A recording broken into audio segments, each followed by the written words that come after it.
जय हिंद दोस्तों। तो हम लोग पहुंच चुके हैं 5.2 टॉपिक में और आज का हमारा टॉपिक है climate action plan for coastal cities. मतलब कोस्टल सिटीज को किस तरीके से डेवलप किया जाए, उसके लिए कौन सा प्लान होना चाहिए, क्या करना चाहिए हमें, उसके बारे में सब कुछ दिया हुआ है। इसमें बहुत सारा कॉमन पॉइंट्स है जो ऑलरेडी मैंने एनडीए में गाइडलाइंस में कवर करके रखा हुआ है, तो उसमें ज्यादा हम लोग ज्यादा फोकस नहीं रखेंगे। यहाँ पर देखिए बहुत इंपॉर्टेंट चीज है, इंपॉर्टेंट मतलब कि बहुत इंटरेस्टिंग चीज है, इंपॉर्टेंट नहीं इंटरेस्टिंग है। ब्रिहान मुंबई म्युनिसिपल कॉर्पोरेशन, जैसे मैं वेब सीरीज देखता था, मूवीज देखता था, उसमें बीएमसी बीएमसी करके बोलते थे लोग, तो मुझे लगता था कि बॉम्बे होगा, बॉम्बे म्युनिसिपल कॉर्पोरेशन होगा। बट ये नहीं, यहाँ पे ब्रिहान मुंबई करके कुछ है, ठीक है। तो मुझे लगता है कि कुछ मराठी में कुछ इसका मतलब होगा। अगर किसी को मालूम है तो बताओ यार, अगर कोई बॉम्बे से देख रहा है तो जरूर बताना इसका ब्रिहान मुंबई का मतलब क्या होता है, ठीक है। बिहान तो बिहान मतलब बिहार में हम लोग बोलते हैं बिहान मतलब सुबह सुबह, तो ब्रिहान मतलब क्या होता है ये जानना मजा आएगा। देखिए process of climate action plan, बहुत ही नूब चीज लिख दिया है, प्रोसेस बताओ क्लाइमेट एक्शन प्लान का। तो किसी भी प्लान का क्या क्या होना चाहिए प्रोसेस, वही सेम प्रोसेस है यहाँ पर। Overall vision for climate change, पहले आपको विजन बनाना होता है, ठीक है। सिक्योर पॉलिटिकल कमिटमेंट्स, पहले उसके बाद आपको पॉलिटिशियंस को कन्विंस करना पड़ेगा कि हाँ भैया ये काम को करना है, ठीक है। इन्वायरमेंट एक बहुत बड़ा खतरा है, हमको इसको ठीक करना चाहिए, ठीक है।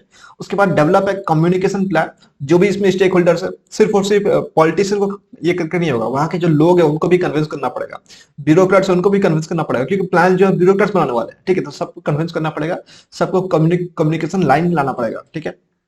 Multi stakeholder and cross sectoral support, तो मल्टी स्टेक होल्डर तो हम लोग देख चुके हैं। क्रॉस सेक्टरल सपोर्ट मतलब अलग अलग सेक्टर्स को बुला के यहाँ पर काम कराना पड़ेगा। जिस तरीके से मान लीजिए कि अगर क्लाइमेट एक्शन को अच्छी तरीके से टैकल करना है तो वहां पर जो इलेक्ट्रॉनिक मतलब इलेक्ट्रिकल पोल बिछा हुआ है उसको भी अच्छे से करना पड़ेगा, जो पाइपलाइन है उसको भी ठीक करना पड़ेगा, ठीक है। जो वहां पर इंफ्रास्ट्रक्चर बनाते हैं, ब्रिज वगैरह, रोड वगैरह, सबको बनाना पड़ेगा। मतलब अलग अलग डिपार्टमेंट्स के, अलग अलग मिनिस्ट्रीज को लोगों को एक साथ लाना पड़ेगा और एक साथ काम करना पड़ेगा, ठीक है। आइडेंटिफाई एंड प्रायोरिटाइज एक्शन, जब सबको आप साथ में लेकर के आए उसके बाद आइडेंटिफाई कीजिए कि यहाँ ये काम करना है। उसके बाद develop a plan for implementation, सब कुछ आइडेंटिफाई कर लिए, अब ये करना है, अब उसका प्लान बना लीजिए कि आप कौन सा पहले करना है, कौन सा बाद में करना है, ठीक है। तो ये प्रोसेस होता है और ये कॉमन चीज है, ये आप हर प्रोसेस में डाल सकते हैं कि कुछ किसी भी प्लान को पूरा पूरा करने के लिए क्या पॉइंट होना चाहिए, ठीक है। Need for climate action plan, climate action को क्यों हम लोग को टैकल करना चाहिए, वही चीज दिया हुआ है। देखिए कितना नूब चीज लिखा हुआ है, मतलब ठीक है। Coastal flooding and sea level rise, जो भी कोस्टल फ्लडिंग होता है, पानी अचानक से बढ़ जाता है, सी लेवल राइज मतलब कि पानी अचानक से बढ़ जाता है, ठीक है। तो उसको टैकल करने की जरूरत है, ऊपर बढ़ जाएगा तो उसको हल्का सा घेर दो अच्छे से, ठीक है। इंटेंसिटी ऑफ साइक्लोन, साइक्लोन बहुत अच्छा, बहुत ज्यादा आने लगा है आजकल, उड़ीसा वगैरह में आते रहता है, हर साल आता है, तो उसको इंटेंसिटी बहुत बढ़ गया, मतलब हर उसका नंबर ऑफ साइक्लोन्स बढ़ गया, ठीक है। तो उसको घटाने की जरूरत है, okay. Reduced crop nutrition yield, fish depletion, जब आपका बाढ़ वगैरह आता है तो वहाँ का जो फिश है ना, फिश कहीं और चला जाता है, ठीक है। तो फिश का फिशिंग मतलब मछुआरों लोग को भी बहुत प्रॉब्लम होता है, ठीक है। और रिड्यूस्ड क्रॉप न्यूट्रिशन, वहाँ जो अगर बाढ़ वगैरह आएगा, ठीक है, तो क्रॉप का जो भी प्रॉब्लम है वो होगा, वहां पर किसान लोग खेती नहीं कर पाएंगे ठीक से, ठीक है। तो ये सब प्रॉब्लम हो सकता है, कॉमन चीज है।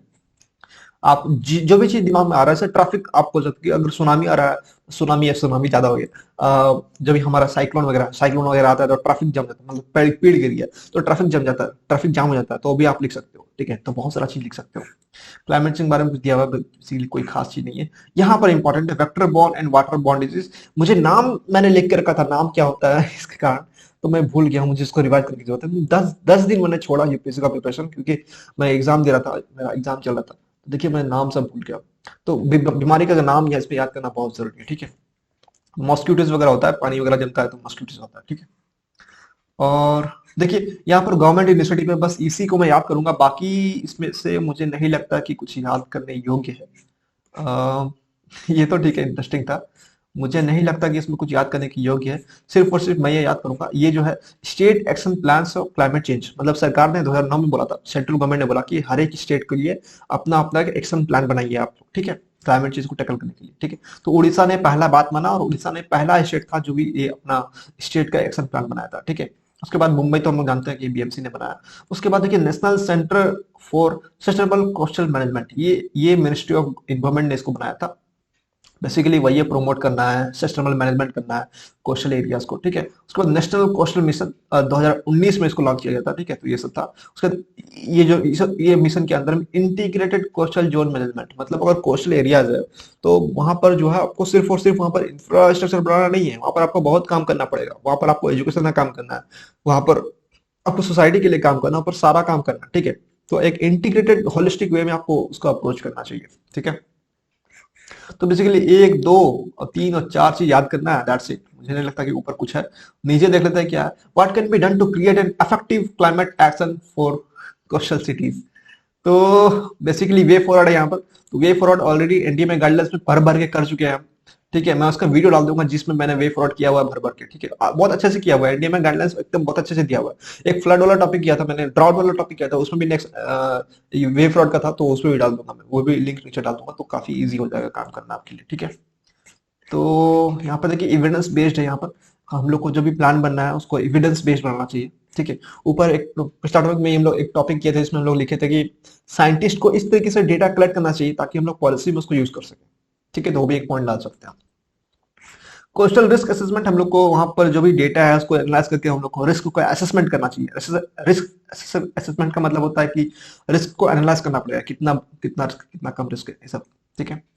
Improved access to climate information system, basically जो भी सिस्टम है हम लोग को उसको उसमें इंटरनेट ऑफ थिंग्स लगा करके हम लोग को, इंटरनेट ऑफ थिंग्स का मतलब होता है उसमें आप टेक्नोलॉजी को इंटीग्रेट कीजिए ताकि रियल टाइम में डेटा टेक्नोलॉजी में अपलोड होते रहे, ताकि आप कहीं भी रहें तो वो डेटा को देख सके, ठीक है। तो बेसिकली इंफॉर्मेशन सिस्टम है। People to make informed decisions, आप उसको इतना डेटा दीजिए ताकि लोगों को पता चले कि हाँ भाई कुछ प्रॉब्लम हो रहा है, हमें इसके लिए काम करना चाहिए, ठीक है। बिल्डिंग कैपेसिटी बिल्डिंग, हाँ हर टॉपिक में आ चुका है, ठीक है। यहाँ पर आप डाल सकते हो कि कम्युनिटी पार्टनरशिप, कम्युनिटी अवेयरनेस, कोई कैंपेन के नाम डाल सकते हो कि सरकार ने जो कैंपेन लेके आया था, बहुत सारा चीज डाल सकते हो, ठीक है। वे फॉरवर्ड में बहुत से पॉइंट होता है, मुझे वे फॉरवर्ड लिखने में कोई दिक्कत ही नहीं होता, ठीक है। जहां भी क्वेश्चन में मैं देख लेता हूँ कि how it can be mitigated, how it can be solve, तो वहां पर आपको वे फॉरवर्ड डालना है। तो वहां पर तो मेरे पास 8-10 पॉइंट रहते हैं बहुत सारे, ठीक है। कोस्टल रेगुलेशन जोन, ऊपर हम लोग देख चुके हैं। कोस्टल रेगुलेशन जोन यहाँ पर देखे थे शायद, नहीं देखे शायद, ये एक पॉइंट है, ठीक है। ये एक पॉइंट है कि कोस्टल रेगुलेशन जोन बनाना चाहिए, वहां पर हमको एक रूल्स बनाना चाहिए ताकि वहां पर जो लोग रहे उस रूल्स को फॉलो करें, ठीक है। कंक्लूजन में कुछ नहीं है, बेसिकली एक चीज है जिसको आप अपने मन से एक दो कंक्लूजन तैयार करके रख लीजिए क्लाइमेट चेंज के ऊपर में। जब भी कोई क्वेश्चन पूछेगा तो वही कंक्लूजन को चिपकाना है हर बार, ठीक है।